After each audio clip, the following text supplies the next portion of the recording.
Assalamualaikum warahmatullahi wabarakatuh.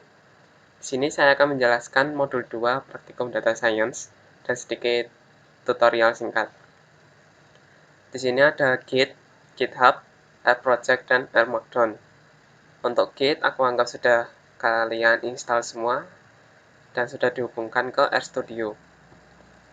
Untuk cara menghubungkannya di modul ini ada, silakan dibaca aja. Lalu, untuk Air Project, tidak akan kujelaskan karena yang akan sering digunakan itu Air Markdown. Langsung saja cari link GitHub. Nah, ini link GitHub-nya. Copy aja.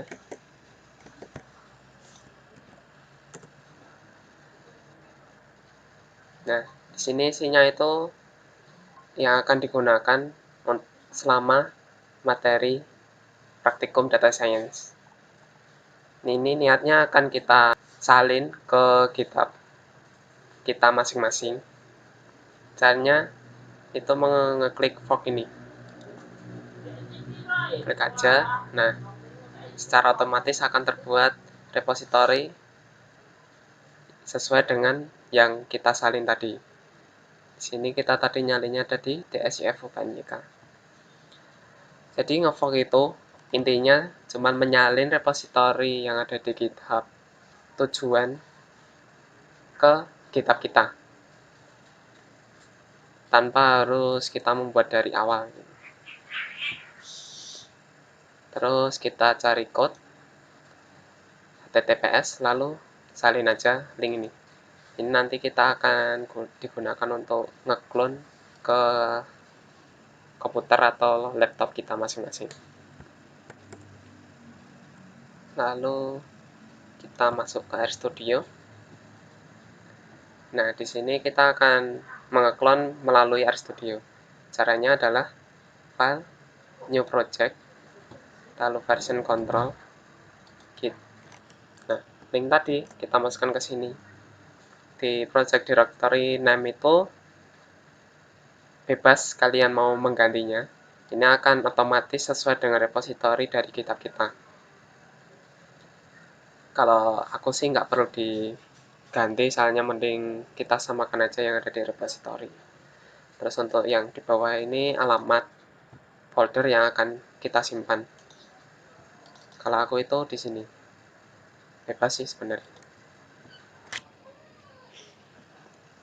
Nah, nanti kalau udah tinggal create project aja.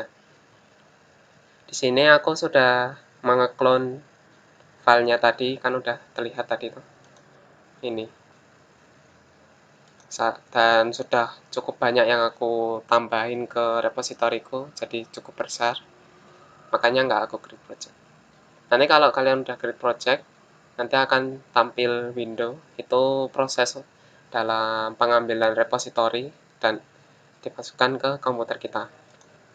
Nanti kurang lebih tampilannya seperti ini. Ini isi dari yang ada di repository tadi.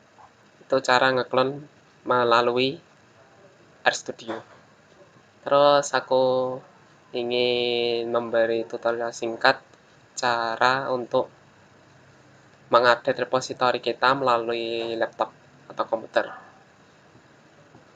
Di sini udah terlihat commit push pull.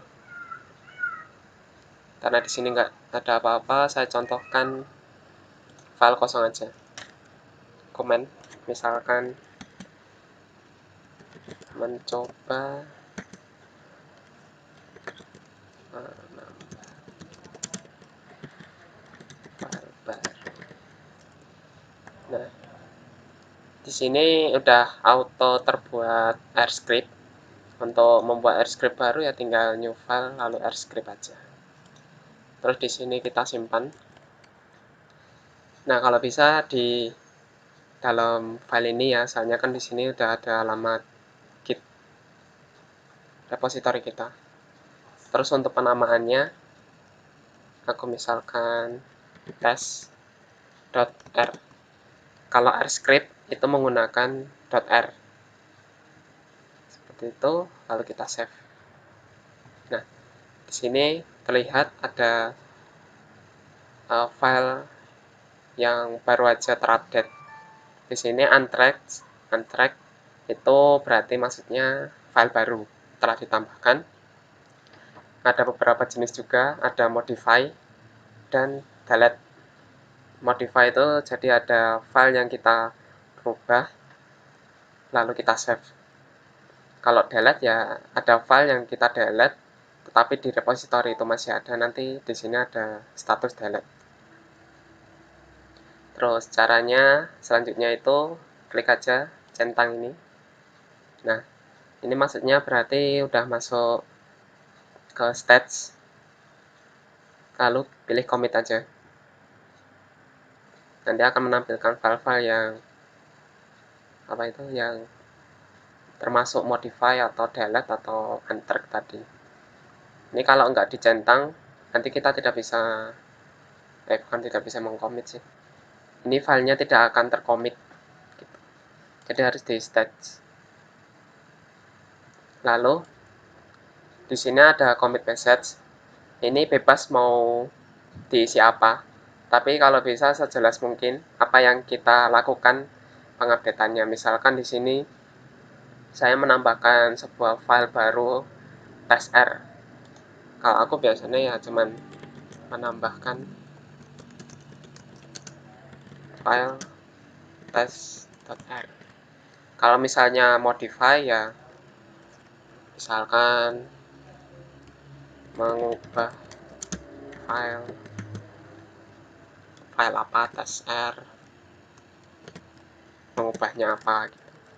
Nah, ini berguna untuk kerja tim nanti. Jadi biar tim lain itu paham kita tuh mengubah atau menambah sebuah file. Intinya dibuat sedetail mungkin aja. Terus kalau sudah, kita commit aja. Nah, ini maksudnya udah selesai. Lalu kalau udah, kita push. Cukup. Nah, kalau sudah, akan seperti ini. Terus kita cek aja di GitHub kita. Di refresh. Terus tadi judulnya tuh tes. Nah, di sini. Nih, nanti untuk message-nya itu nanti masuk ke sini. Menambahkan file test.r. Isinya komen mencoba menambahkan file baru.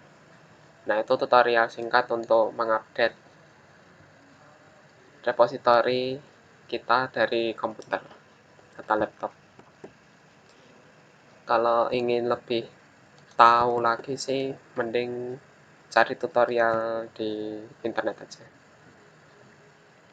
Selanjutnya kita masuk ke R Markdown. R Markdown ini biasanya digunakan untuk membuat sebuah file yang di sini terdapat PDF, Word, dan HTML. Kita coba buat aja dulu R Markdown. Terus di sini judulnya bebas. Kalau aku mau dua aja.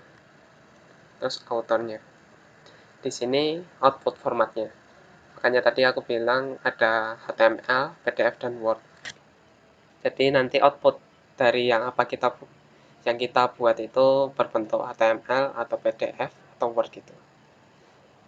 Untuk di awal aku buatnya HTML, bebas mau milih apa. Nanti di akhir juga masih bisa di setting lagi, mau PDF atau Word atau HTML. Jadi R Markdown ini digunakan untuk membuat sebuah hasil data analisis. Misalnya data analisis angka kematian pada tahun ini berapa gitu. Mempermudah gitu loh kalau menggunakan RStudio menggunakan R Markdown ini. Jadi kita tidak perlu membuat susah payah untuk seperti diagram misalkan seperti ini. Terus untuk beberapa yang ada di R Markdown itu di sini ada header. Yang ada strap 3 ini itu untuk header. Headernya itu nanti ada title, ada autornya, sama date-nya. Simpel aja sih. Terus untuk yang backtick ini untuk R code chunk-nya. Jadi perintah dari bahasa R. Terus yang di luar itu cuman tulisan biasa. Ya seperti Microsoft Word itu tinggal ketik aja biasa. Terus ada beberapa perintah seperti ini, bintang 2 dan pagar ini.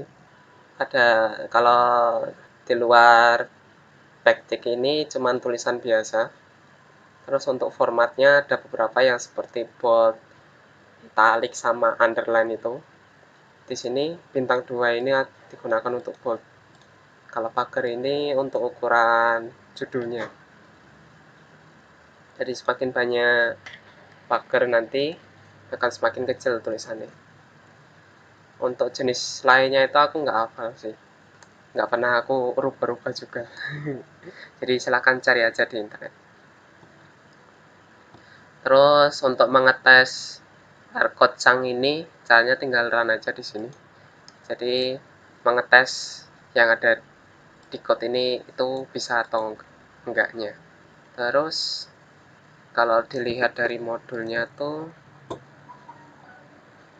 ada global option. Menemukan, nah ini tuh global option. Aku juga nggak tahu sih gunanya buat apa, tapi nggak akan dibahas di modul ini juga. Terus kalau misalnya kita udah selesai mengedit file RMD, file R Markdown ini, kita tinggal genit aja. Genit itu gampangannya kayak run gitu. Kita klik aja di panah ini biar terlihat file apa yang ingin kita jadiin. Misalkan Word. Ya, kalau misalnya sebelumnya belum disimpan, kita simpan dulu R Markdown-nya. Misalkan modul 2 dan RMD. Untuk R Markdown-nya itu menggunakan .rmd, R-nya besar. Lalu save. Nah, ini nanti terlihat seperti ini kalau Word. Di sini untuk tadi judulnya, autornya, terus date-nya. Ini adalah header-nya. Terus ini judulnya. Ini yang tidak ada di backtick. Kalau yang ada di backtick,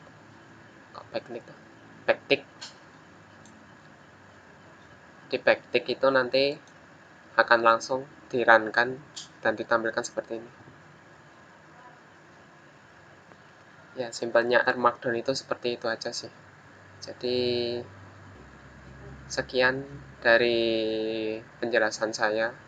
Semoga bermanfaat dan maaf jika tidak lancar dalam memberi penjelasan. Kalau ada pertanyaan silahkan tanya aja di grup WA. Kalau begitu saya tutup. Sekian, terima kasih. Wassalamualaikum warahmatullahi wabarakatuh.